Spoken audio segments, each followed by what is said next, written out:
Bonjour, nous sommes en direct devant l'église Saint-Bernard à Paris avec Nelly. Nelly, est-ce que vous pouvez vous présenter ? Eh bien, je suis une paroissienne très âgée de Saint-Bernard et j'ai le plaisir de présenter Karim, qui est non pas un paroissien de Saint-Bernard, comme son prénom l'indique, mais un des piliers de l'association Solidarité Saint-Bernard, où il assure la responsabilité des petits déjeuners qui sont interrompus à cause du coronavirus, mais qui ont fonctionné depuis bientôt 10 ans. On a commencé l'hiver 2010-2011, donc ça fera bientôt 10 ans. Et depuis, ça n'a jamais été interrompu. Tous les samedis et les dimanches, on sert des petits déjeuners. Alors au début, ça a commencé sous le métro, là où campaient les Érythréens. Pendant 2 ans, on a servi sous le métro. Et ensuite, on s'est rapatrié dans les locaux de la paroisse. Et... Alors aujourd'hui, il y a plus de distribution de petits déjeuners, mais il y a distribution tous les jours de déjeuners. Voilà. Donc c'est ce à quoi nous assistons maintenant, c'est la mise en place de déjeuners en direction des personnes les plus fragilisées, les plus en précarité. Ceux qui venaient au petit déjeuner, mais ils viennent maintenant tous les jours manger. Et moi, je voyais l'autre jour, hier, qu'ils s'installent tout de suite à côté de l'église pour manger. Ça veut dire qu'ils n'ont pas de lieu pour manger, ils n'ont pas de chez eux. Et donc pour eux, c'est très précieux d'avoir un repas qui est préparé par la mairie de Paris. Alors vous-même, Nelly, donc vous êtes bénévole de l'association ? Oui, on peut dire ça. Depuis combien de temps ? Depuis 10 ans, il y a 9 ans et demi. Mais l'association n'existait pas parce qu'on a créé l'association a posteriori. On a commencé par faire les choses avec un petit groupe de gens qui s'est agrandi. Et moi, je suis en admiration parce que depuis 10 ans, il y a eu plusieurs centaines de personnes bénévoles qui sont venus s'agglomérer aux activités de la paroisse sans pour autant être des paroissiens. Et ces activités, c'était non seulement les petits déjeuners, mais un vestiaire qui était aussi le samedi et le dimanche et qui a servi des centaines de... chaque fois, il y avait eu 200 personnes. Et il y avait aussi les cours de français le samedi et le dimanche. Et une des activités les plus importantes, l'abri, qui pendant l'hiver permet à 8 personnes de vivre dans une des salles du presbytère. Voilà. Et ce qu'on peut faire avec très peu de moyens, parce que vous irez peut-être tout à l'heure à l'abri, il y a deux salles, une un peu plus grande et l'autre petite, ça permet de faire tout ça, et en plus, en temps normal, dans la journée, de faire les cours de catéchisme, les réunions des mouvements. Donc avec très peu de moyens, on peut faire beaucoup de choses. Alors vous-même, Nelly, vous me disiez, vous êtes née en 1929. Vous aviez 10 ans au début de la guerre. Oui, exactement. Et vous me racontiez que les rues de Paris aujourd'hui vides, et dans le quartier de la Goutte d'Or et de Barbès, les rues sont absolument vides. Cela vous rappelait l'époque que vous avez connue enfant ? Oui, enfin sous cet aspect-là uniquement, parce que le danger était très différent. Ça n'était pas le virus, mais c'était les arrestations et les bombardements. C'était ça les risques quotidiens de la vie à Paris à cette époque. Alors vous-même aujourd'hui, vous avez 91 ans et vous n'hésitez pas à sortir pour venir en aide à ceux qui en ont besoin. Vous me disiez hier que vous trouviez que beaucoup de gens étaient un peu tournés vers eux-mêmes, et ce qui était important aujourd'hui, c'était quand même d'agir en solidarité avec les plus faibles. Et la preuve, vous voyez, c'est qu'il y en a, tous ceux qui sont là en train de servir, ils ont accepté de prendre le risque, si tant est que c'est un risque, de rencontrer des gens malades, mais surtout de venir au service de ceux qui n'ont rien à manger. Est-ce que vous voulez nous dire un mot également ? Ouais, moi je suis content que ces actions ça continue de ce moment difficile, parce que je vois que c'est très important pour les gens qui ont une situation, pour les sans-abri, pour ceux qui sont dans la difficulté, et je vois ça, c'est très très positif. Je suis content de cette action. Alors qu'est-ce que vous racontent les gens que vous rencontrez ici et en maraude quand vous donnez des repas ? Qu'est-ce qu'ils vous disent ? Ils nous remercient parce que je pense, on voit toutes les associations, ils sont fermées ou ils ont l'habitude d'y aller pour manger ou se reposer pendant la journée. Voilà, ils sont très contents d'avoir ce petit panier pour que voilà. Et concernant la situation qu'ils vivent aujourd'hui, est-ce qu'ils vous en parlent? Presque ils disent rien parce que je pense qu'ils comprennent ce qui se passe. Donc, mais bon, pour eux, ça durcit un petit peu leur situation. Mais je pense qu'ils tiennent le coup comme d'habitude. Voilà, ils sont un peu courageux, comme on dit. D'accord, merci beaucoup. On va se tourner maintenant vers Michel-Antoine. Michel-Antoine, vous êtes le président de l'association Solidarité Saint-Bernard. Oui. Est-ce que vous pouvez en quelques mots présenter cette association et l'action que vous menez? Oui, c'est donc une association loi de 1901 qui regroupe des gens de toute confession, de toute mouvance de pensée et qui travaille en étroite collaboration avec la paroisse Saint-Bernard. Nous sommes aujourd'hui sur le parvis de la paroisse. Nous avons nos activités de vestiaire, de distribution de repas, de cours de français, d'abri dans les locaux de la paroisse. Et nous sommes environ 150. Et ce que l'on remarque aujourd'hui, c'est qu'il y a un afflux de nouveaux bénévoles. C'est quelque chose de tout à fait étonnant, de fantastique, qui demandent comment ils peuvent aider. Alors concrètement, vous offrez des repas gratuits depuis maintenant plus d'une semaine. Comment ça se passe? Alors ce sont des repas qui sont préparés par l'association Aurore à la demande et sur financement de la mairie de Paris. Nous en distribuons jusqu'à avant-hier 150. Depuis hier, nous n'en avons plus que 100. Il y a une vraie question. On a vraiment besoin de davantage de repas. On a aussi besoin de bouteilles d'eau parce que les migrants aujourd'hui et les SDF ne savent plus où aller boire, où aller manger, tout comme ils ne savent plus où aller aux toilettes et où se laver. Alors le problème de l'eau, si j'ai bien compris, c'est lié à la fermeture des parcs où sont souvent placés les points d'eau gratuits. Tout à fait. Il y a une très belle carte des fontaines de Paris sur Internet, mais c'est une carte très théorique puisqu'on y voit des tas de fontaines qui sont dans des parcs aujourd'hui fermés. Nous avons recensé dans le 18e 5 fontaines qui sont ouvertes. Il y a aussi un manque de criant de bains-douches. Sur le 18e, il y a 2 bains-douches.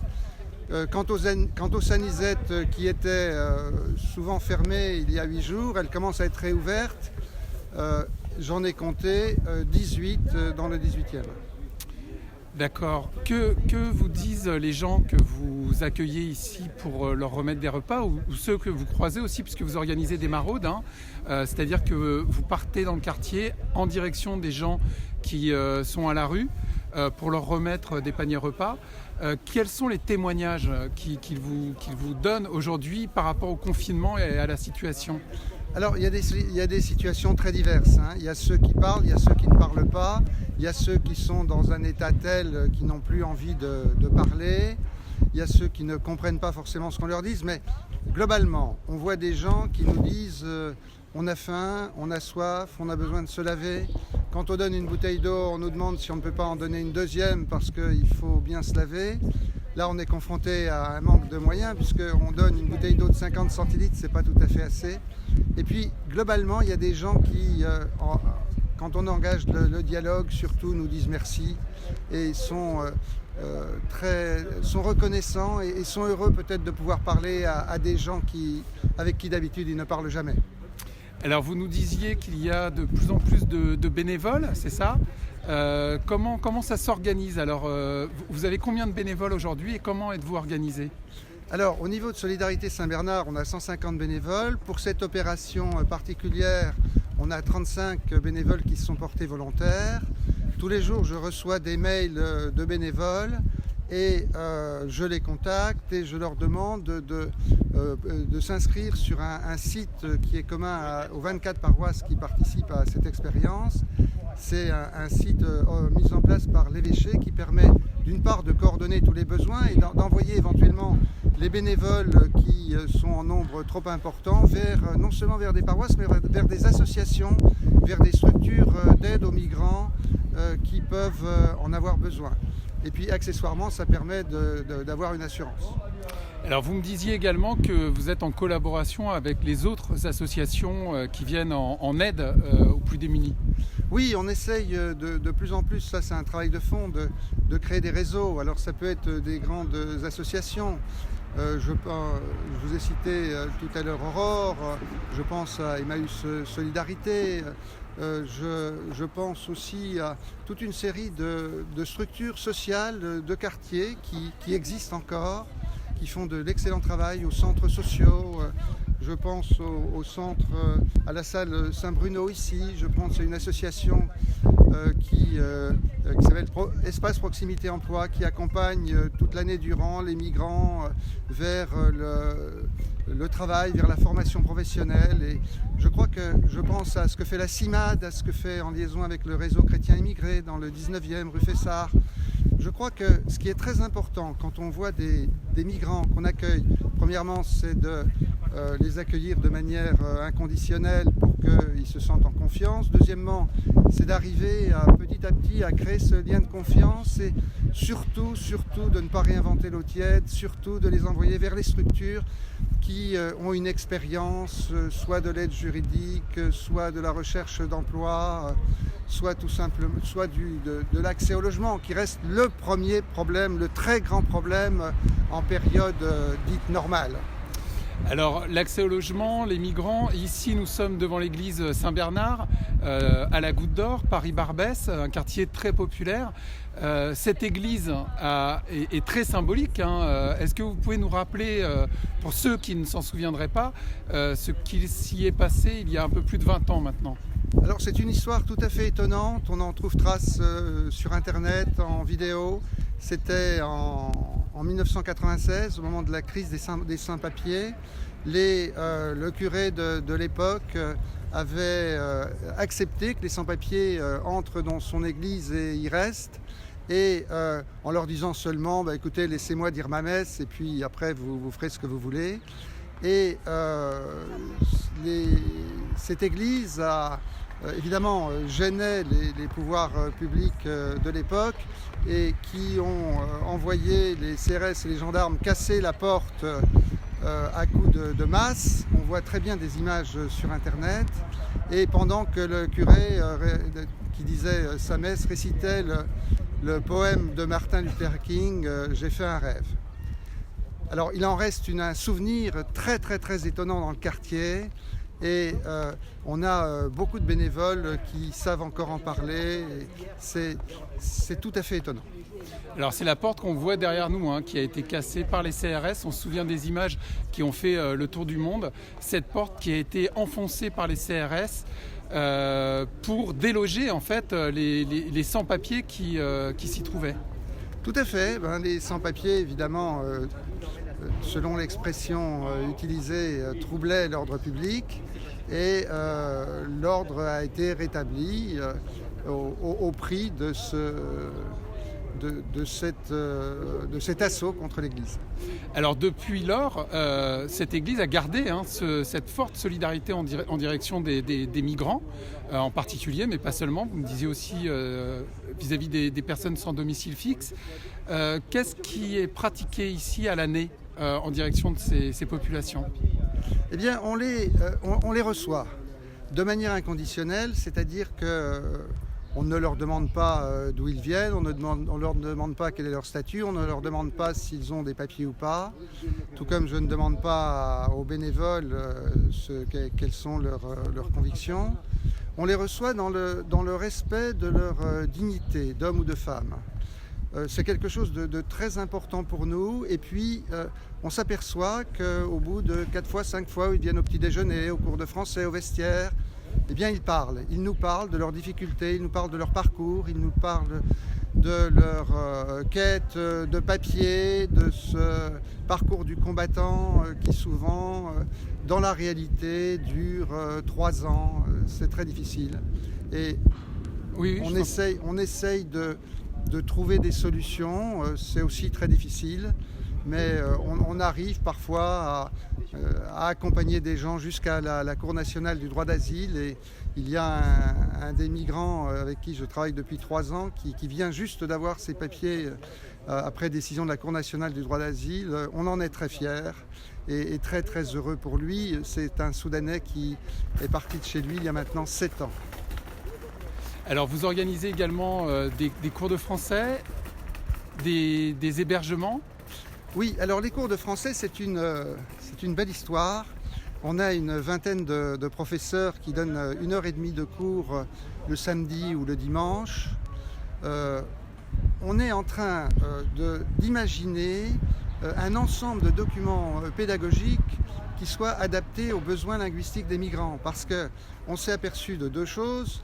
Tout d'abord que la plupart des manuels d'enseignement du français aux étrangers sont inadaptés de par leur vocabulaire aux besoins des migrants. Et deuxièmement qu'il y a certes énormément d'initiatives qui existent sur Internet, énormément de sites, mais il y a presque surabondance. Et le problème quand on a un professeur de français bénévole qui veut faire cours, c'est de lui proposer une méthode, de lui proposer des textes. Et donc je cherche actuellement des bénévoles qui soient capables d'aller sur Internet, regarder ces cours de français pour migrants et qui me disent ce qu'ils en pensent et qui me disent tiens, là il y a tel ou tel document qu'il faut voir.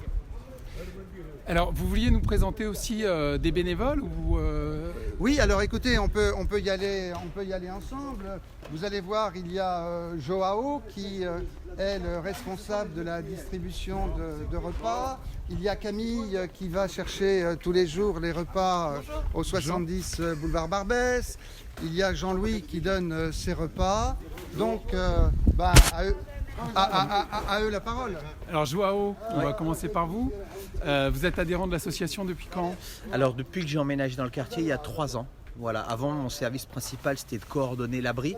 Donc l'abri c'est un lieu où pendant la trêve hivernale, voire un peu plus, on accueille 7 ou 8 migrants. Donc logement, dîner, puis on met à disposition une salle de bain assez rudimentaire parce que c'est tout plein de bonne volonté. On va se décaler un peu pour laisser passer. Bonjour les gars. Donc pendant 2 ans j'ai été coordinateur. Cette année, quand l'occasion s'est présentée de coordonner ces repas, j'ai saisi, puisqu'un peu comme tout le monde, c'est la crise, on est confiné, mais on a aussi envie d'être acteur, enfin on a aussi envie d'apporter notre petite pierre à l'édifice, et le fait d'habiter dans le quartier sans vouloir entrer dans la critique ou dans la revendication. On voyait les gars qui étaient pas la dernière roue du carrosse, mais n'étaient même plus une roue du carrosse tellement on n'en avait rien à faire. L'association Saint-Bernard, comme toujours, traditionnellement depuis les événements d'il y a un peu plus de 20 ans, au top, tout de suite une proposition, toute une équipe de bénévoles qui n'a pas hésité une seule seconde. Le premier jour, on était 22 bénévoles. Donc c'est un service qu'on rend, mais c'est quand même un service qui se porte assez facilement. D'abord parce que les personnes avec qui on le fait sont vraiment des personnes cool. Enfin, ça élève. C'est être citoyen en période de crise, c'est aussi ça. C'est obéir, rester à la maison, et ça c'est indéniable, mais c'est aussi ne pas faire payer le prix de ce confinement à ceux qui qui pourraient subir une double peine, la rue, la faim, la soif, et en plus la maladie. Donc non, on n'a pas hésité une seconde, on voit toujours les mêmes visages et ça fait aussi plaisir. C'est une occasion de voir des potes, il faut rester confiné, je ne dis pas le contraire, mais c'est aussi la dimension sociale, elle est importante. Et puis ce qui était très plaisant, c'est l'extrême réactivité à la fois du diocèse et de la mairie de Paris, parce que chaque besoin qu'on a fait remonter a eu un écho. Alors l'eau, la légèreté des repas les premiers jours, le nombre de repas. On a commencé avec 50 repas, aujourd'hui on est à 150 repas, potentiellement pour en avoir plus, et on nous a jamais dit non. L'eau, c'est vraiment un souci quotidien. D'abord, c'est le diocèse qui nous a apporté 300 bouteilles d'eau qu'on a pu écouler. Là, on est en train de réfléchir à un système qu'on souhaite le plus approprié possible, même si on ne va pas parler du système de gourde là, enfin bon, voilà, d'être à la fois réaliste sur les capacités des gars de la rue à se réapprovisionner, être aussi réaliste, parce que je ne vais pas mentir, le dire, sur la disponibilité des fontaines et des toilettes qui ont été tous fermées. Pas de polémique, mais quand même un petit peu. Voilà, d'essayer d'être cohérent pour répondre aux besoins alimentaires, mais pas que, parce que c'est une crise qui est sanitaire. L'histoire de l'eau, c'est pas que est-ce que j'ai ma petite gourde pour boire. Ces gars-là, l'autre jour, ils nous demandaient 2 bouteilles d'eau, une pour boire et puis une pour se laver. Parce que lavez-vous les mains, comment tu fais quand tu es dans la rue et quand même parfois l'eau des caniveaux elle est coupée. Donc voilà, non, une extrême réactivité à la fois du diocèse et de la mairie de Paris. Là aujourd'hui, on a aussi des bénévoles qui apportent en plus. Là, on a une nana de I, elle vient, je crois, qui a apporté une 50aine de sandwichs, des œufs et tout ça. Donc c'est un temps de crise, on ne va pas se mentir. C'est très difficile pour les gens de la rue, surtout sans les toilettes et sans l'eau. Mais c'est aussi une occasion. Voilà, c'est dans ces temps de crise où on voit qui on est vraiment, quoi. On voit cette société ce qu'elle est. Et j'ai beaucoup de joie à voir que là où les pouvoirs publics ne sont pas toujours au niveau, il y a toujours des bénévoles qui viennent et c'est une belle chose. Je fais coucou à ma voisine. Voilà. Donc voilà, viens Camille, viens aussi raconter des choses avec moi. Alors Camille, est-ce que vous pouvez vous présenter s'il vous plaît ? Bonjour, je m'appelle Camille, je suis paroissienne à Saint-Bernard depuis un certain nombre d'années maintenant et engagée dans les différents volets de l'association, enfin de la paroisse et notamment auprès de Solidarité Saint-Bernard où chaque hiver les paroissiens se relaient pour préparer à manger pour les 8 réfugiés qu'on accueille sur la période de 4 mois d'hiver en lien avec Hiver Solidaire, donc, qui est l'action menée par le diocèse de Paris. Alors ils sont logés dans la paroisse ? Oui, ils sont logés donc, dans une salle du presbytère, donc au rez-de-chaussée du presbytère. Donc cette salle leur est dédiée du soir à partir de 18h30, 19h jusqu'au lendemain matin. Tous les jours, donc les paroissiens se relaient pour préparer un repas, le petit déjeuner et les dîners. Et il y a une autre personne qui assure la nuit en cas de besoin, donc qui dort sur place. Est-ce qu'il y a beaucoup d'églises comme ça qui accueillent des migrants ? Il y a beaucoup d'églises qui participent donc à l'action Hiver Solidaire donc chaque année et donc il y a 2 vocations, soit on accueille des SDF, soit on accueille des réfugiés. Parce que les 2 populations n'ont pas forcément l'habitude de cohabiter ensemble. Donc il y a 2 orientations qui sont faites et il faudrait demander les chiffres exacts. Mais oui, il y a beaucoup de paroisses qui participent à cette action, une majorité des paroisses parisiennes. Alors, est-ce que vous pouvez nous parler des paniers, éventuellement nous les montrer et nous raconter, c'est vous qui allez les chercher tous les jours ? Oui, donc je vais chercher chaque matin à 11h30, je vais récupérer les paniers boulevard Barbès, donc ils sont préparés par l'association Aurore. Donc le panier, on peut regarder de quoi il se compose. Alors le panier se compose, juste que j'arrive à le lire. Celui-là il était plus facile, j'en ai.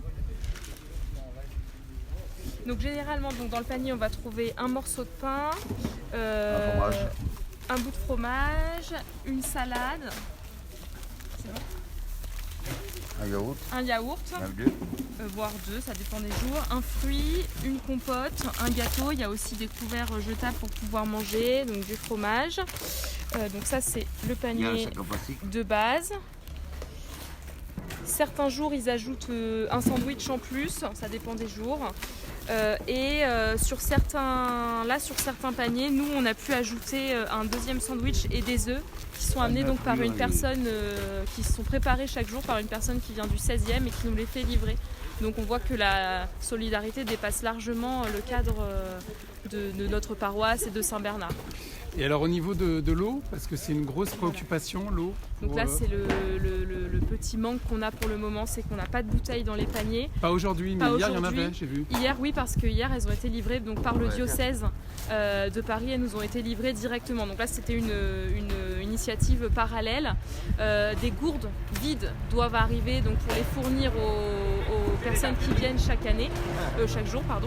Donc des gourdes doivent être fournies. Bon, aujourd'hui on n'avait toujours rien. Donc, mais ça reste vraiment le point un peu de tension et de crispation. Et encore aujourd'hui, les gars nous ont demandé est-ce qu'il y a de l'eau. Et visiblement, c'est vraiment le gros problème aujourd'hui, c'est le manque d'eau, puisque les sources ne sont pas. Les fontaines qui sont dans les parcs, en fait, les parcs étant fermés, les fontaines sont inaccessibles, les fontaines d'eau potable. Donc ça veut dire pas de possibilité de boire, mais aussi pas de possibilité de se laver. De se laver les mains ou quoi que ce soit, quoi. Alors que c'est vrai qu'on est surpris, mais les gars ont vraiment la conscience du fait des mesures barrières dont on parle, de pouvoir se laver les mains, de pouvoir suivre ces mesures qui sont préconisées par le gouvernement. Donc là, c'est le point un peu de crispation. D'accord, merci beaucoup pour ce à vous. témoignage. Alors, Pierre Onel, oui. Pierre Onel, donc, qui est le curé de la paroisse Saint-Bernard, avec lequel nous travaillons de la main dans la main. D'accord, bonjour Pierre Onel. Bonjour. Alors, oui, on va se décaler. Oui, on va se décaler pour que les gens puissent accéder. Oui. Alors moi, je suis Pierre Onel. Je suis arrivé ici il y a quelques mois, voilà. Et je suis le curé de l'église Saint-Bernard. Alors vous êtes arrivé il y a quelques mois. Vous arrivez d'où? Alors avant, j'étais en Afrique du Sud. J'ai travaillé pendant 3 ans là-bas et puis depuis septembre, je suis ici. Alors vous êtes de quelle confession? Voilà, nous sommes des prêtres scalabriniens, des prêtres scalabriniens, missionnaires scalabriniens certainement, et nous nous occupons des migrants, c'est ça notre charisme. Nous travaillons, nous accompagnons exactement les migrants. Et cela veut dire pour nous être avec les migrants, accompagner les migrants, travailler avec les migrants, c'est notre travail, notre responsabilité, c'est notre pastoral. Alors de quoi pouvez-vous témoigner vis-à-vis des migrants? Que vous disent-ils de la situation aujourd'hui? Bon, c'est très critique. La situation migratoire est très critique. Quand tu laisses chez toi à la recherche d'une vie meilleure et tu arrives dans un pays, tu n'es pas accueilli, dans un pays où tu n'es pas vraiment chez toi, cela veut dire que c'est une réalité assez difficile à accepter, mais aussi à vivre. Et nous le savons tous, les migrants ne sont pas toujours bien accueillis. Peut-être que certains laissent chez eux à cause de situations de guerre, à la recherche d'un toit, à la recherche de la sécurité, mais arrivant dans un autre pays, ils ne sont que mal vus, mal accueillis. Ils se sont considérés comme étant des bandits, des voleurs, pendant qu'ils laissent chez eux exactement pour ça. Donc vous êtes le témoin direct de drames vécus par de très nombreux individus, de très nombreuses personnes qui, on le sait, viennent beaucoup autour du 18e arrondissement et de l'église Saint-Bernard en particulier. Bon, oui. Est-ce que c'est un lieu un peu un lieu où les gens se retrouvent quand ils arrivent à Paris? Bon, de toute façon, comme je suis arrivé il n'y a pas beaucoup de temps, je n'ai pas beaucoup de témoignages, mais il suffit de sortir dans la rue, tu vois que le 18e, c'est la zone migratoire et aussi défavorisés comme personnes. Ils sont toujours dans la rue, ils essayent d'octroyer des personnes en quémandier des choses. Cela veut dire qu'il suffit d'aller vers Porte de la Chapelle pour comprendre la réalité migratoire du 18e arrondissement. Mais aussi dans la paroisse, ils viennent tous les jours.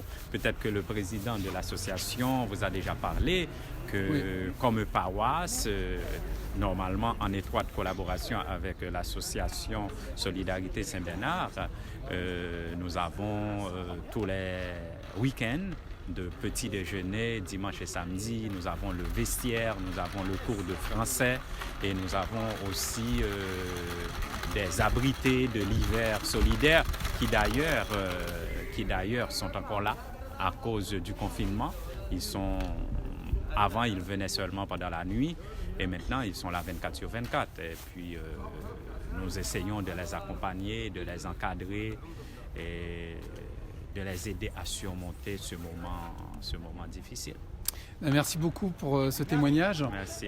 Michel, peut-être une dernière personne que vous pourrez je voudrais vous présenter Bachir, qui est de ce Soudanais dont je vous ai parlé tout à l'heure. Alors, Bachir apprend le français à vitesse accélérée. Il a déjà fait énormément de progrès Il en a encore à faire, mais je le laisse peut-être répondre à vos questions. Bonjour Bachir. Bonjour. Alors on est en direct pour l'humanité sur Facebook. Oui. Est-ce que vous pouvez nous raconter comment ça s'est passé, votre arrivée et votre accueil En ici? fait, je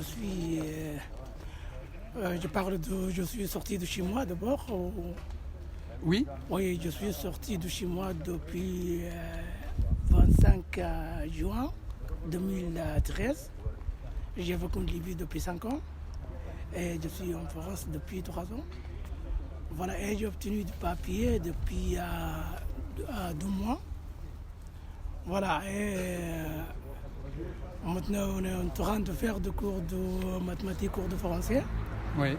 Et tout à coup, on a eu le problème du coronavirus. Voilà, et malgré cela, on est pouvoir d'aider les autres. Je suis content d'aider les autres. Aujourd'hui, vous êtes bénévole et vous aidez les personnes en difficulté comme vous l'avez été il n'y a pas si longtemps. Oui, et depuis une semaine, je suis bénévole avec l'association Saint-Bernard Solidarité.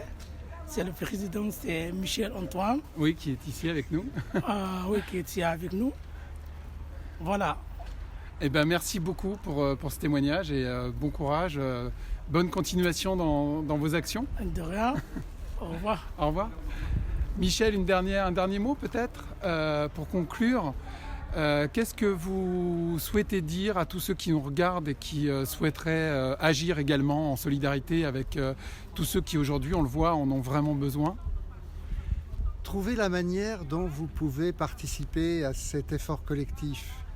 Vous êtes peut-être confiné chez vous, mais vous pouvez faire des choses. Vous pouvez téléphoner à des gens qui vous paraissent dans le besoin. Vous pouvez aussi réagir à des textes qu'on est en train de créer, soit pour apprendre le français, soit pour essayer de trouver quel message on peut faire passer au pouvoir public. Vous pouvez aussi en parler autour de vous, parce que le grand défi finalement, c'est que notre société arrive à avoir un regard différent sur les migrants, sur les SDF, sur les difficultés qu'ils peuvent avoir. Notre grand défi, c'est d'arriver à changer notre regard, à oser peut-être pendant cette période de confinement nous remettre en question et à essayer de voir ce qu'on ne voit pas d'habitude. Eh ben, merci beaucoup Michel pour ce dernier mot. Et donc on était en direct du quartier de Barbès à Paris, la Goutte d'Or, qui aujourd'hui est totalement confinée, hein, comme on peut le voir. Les rues sont vides, mais devant l'église Saint-Bernard, hautement symbolique, cette action de solidarité tous les midis de remise de paniers repas en direction des populations qui sont à la rue. Merci encore et on vous souhaite bonne chance et bon courage pour la suite. Merci.